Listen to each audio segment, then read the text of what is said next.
Chapter 2. It may be as well to make it clear at once that I am not the man to be daunted by the unusual. I have seen too much of it for that. I know that there are quarters, and very influential quarters, in which it is considered improper to mention such things. Every age has its conventions of propriety and impropriety. Every age and every race. The missionary's wife in Africa shocked her 2 black servants horribly and unspeakably when she said that she was afraid the fruit was too green for a tart. Her husband's name was green, and everybody knows that for a wife to utter her husband's name is both impious and obscene in the highest degree. We talk quite freely in the drawing-room in a style that would have made Dickens run out of the smoking-room, and when we write books we set down boldly words that were only forced out of the policeman of yesterday by the strict order of the bench. It is all a matter of convention and taboo, and perhaps it is idle to ask for reasons. Mrs. Green, I dare say, couldn't understand why on earth she shouldn't utter the word green, and I suppose I am in much the same case when I say I have no notion why I shouldn't mention the unusual, the odd, the extraordinary, when I come across it. At any rate, I propose to defy this particular convention, here and elsewhere, and always. As I was saying, I have seen too much of it to affect disbelief in its existence. I heard from the brass founders of Clerkenwell about a former member of their craft who had confuted Darwin by the Hebrew alphabet and by the stars, and had buried the pot of gold in a field, where it was found by the navvies who were making the cutting for the Midland Railway. I have discussed with a solicitor in his London office the affairs of the J.H.V.S. Syndicate, who were seeking for the Ark of the Covenant from the directions of a cipher contained in that chapter of the prophet Ezekiel, which is called Merkabah. I know all about Campo Tosto of Burnt Green, near Reigate, who defended his treasures with the bow and arrow. Why, then, should I hush up McCalmont the painter, who drew his artistic principles from the Hebrew Kabbalah? As a matter of fact, I thought him an interesting man, and determined that I would see more of him. And so, one windy night in October, a few weeks after our meeting, I set out from somewhere in the west and made up the Gray's Inn Road. I am not certain by which street I turned from it. I think, but I am not sure, that it was by Acton Street. I know that I had gone too far north, and that when I came to the bottom of the street and traversed the King's Cross Road, I found out my mistake and had to incline somewhat to the right in climbing the hill. It is a district both devious and obscure, and I suppose that its twisting streets and unexpected squares of dusty trees will all come to ruin before they are intelligently explored. I had trod these mazes before, and thought I knew them tolerably well, but it was some years since I had been in that region, and I found myself perplexed and at fault, while the great wind blew the leaves of shadowy trees about my head and at my feet. At last I entered a black passage at a juncture, and came down a short flight of steps into an irregular open space, on which there abutted a chapel of the Countess of Huntingdon's Connexion. I went round and about this square, or triangle, or trapezium, which was sparsely lit, till I found the green door in a wall to which I was directed, and rang the bell under the name McCalmont. It was McCalmont who opened the door, and, taking hold of my arm, led me down a passage, past a house all lit up where they were singing, and so to a studio, with trees all about it, bending and tossing and straining in the wind. Inside there was a hanging lamp, and though it was not cold, the blazing of the fire was cheerful, and lamplight and firelight glittered on the carved and gilded frames of the pictures that hung on the walls. We sat down on a big settee at a comfortable distance from the fire, and he pressed on my attention what he called Ela, which is spelt, I found, I-S-L-A-Y. And then there was more of it, not of the spirit of the Western Isle, but of art, as he expounded it. It seemed that he had been forced to modify, one might say to abandon, his earlier views. I found out, and I was not so long about it, that you can't have absolute painting any more than you can have absolute literature. There are people, as you know, who are trying their hands at that, by writing gibberish without grammar, and that won't do, and I discovered that my endeavors in the direction of pure painting wouldn't do either. The principle of it is all right, but it's not for pigments. If you would carry it out, you must turn Eastern carpet maker, and I'll maintain that there are Persian carpets as fine as any symphony of Beethoven's. They are the very analogy in color and form of pure music.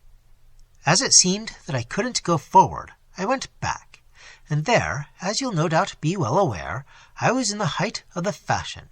The sculptors and painters, too, have been trying back for the last quarter of a century. There are men who do their best to forget all the bare elements of their art, their drawing and their perspective, and all the rest of it, that they may paint as if they were 5 years old. Another lot are off to Borrioboolah Gha to learn the principles of sculpture from black savages, and I've no doubt there's a wary band trying to tramp all the way back to the Stone Age to see what they can find there. It's all very interesting.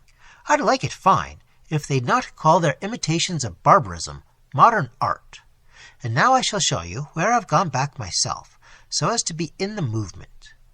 He barked derisively, and turning up the lamp a little, proceeded to guide me round the studio, and I felt as helpless and as futile as I had been in the old days when I was an art critic pour rire.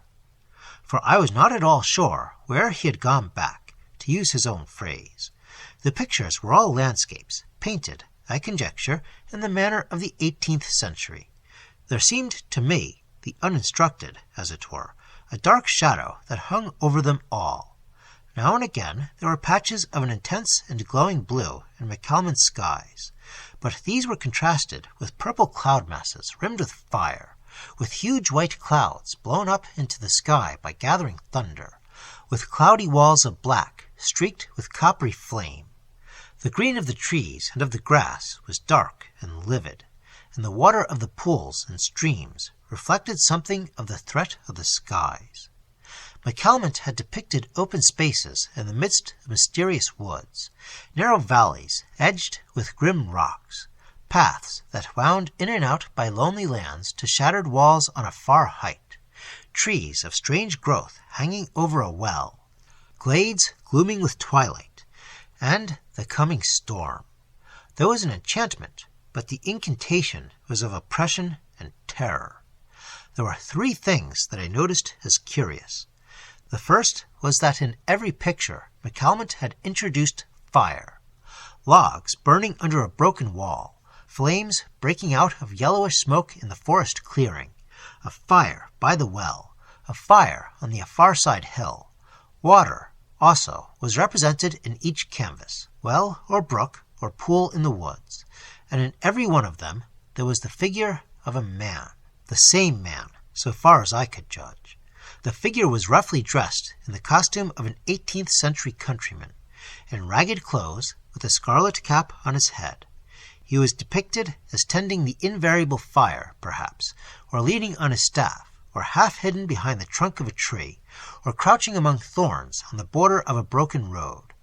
As I passed slowly from picture to picture, I noticed that the figure became more prominent. At first it was barely seen in the background. Then it came forward into the middle distance, and at the end of the tour, the recently painted pictures, as McCalman told me, it was prominent in the foreground.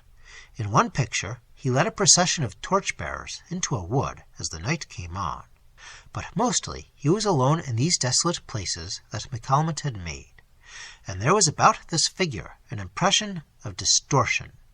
There was no specific deformity, as of hunched back or misshapen limbs, but yet a distinct sense of a form twisted and awry, and the face, where it could be clearly seen, was at once piteous and malignant, as of a stricken snake, wounded and dying.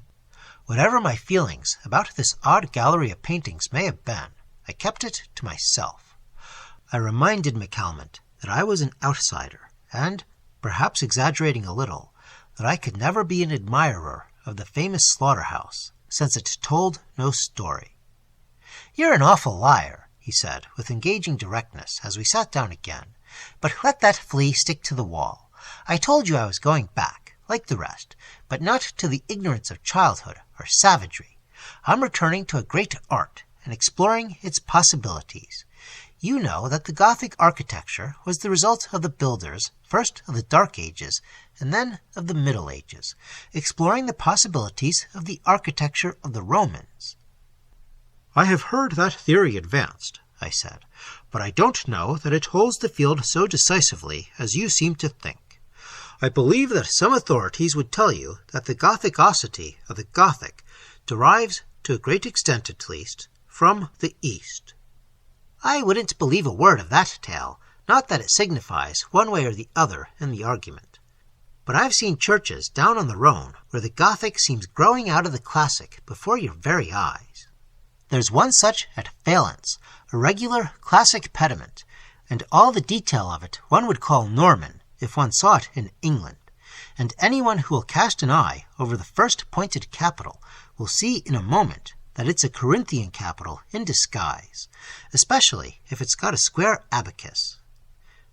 "Very good, then," I assented. "Let us grant your doctrine of Gothic. You're applying it to painting?" "That is so.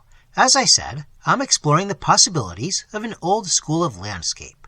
I don't know whether it's ever struck you, but there's no doubt that some of the painters of that age anticipated the word that came to Coleridge and Wordsworth. The 18th century literature was Pope. It belonged to Dath, the region of the logical understanding.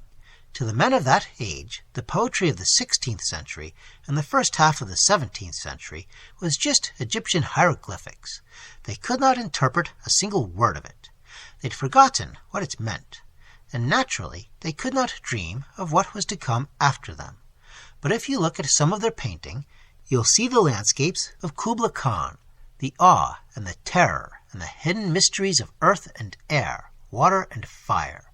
And I just meant to find out what's beyond the turn of those paths they made." He paused for a moment. "But that's not painter's talk," he went on. "I mean, of course, that I've taken a certain school of landscape painting as my starting point, and I will see if I can't develop it on its own lines. I hope to draw something new out of the old." "You have a figure, I notice, in all of your pictures." "You must have the human figure.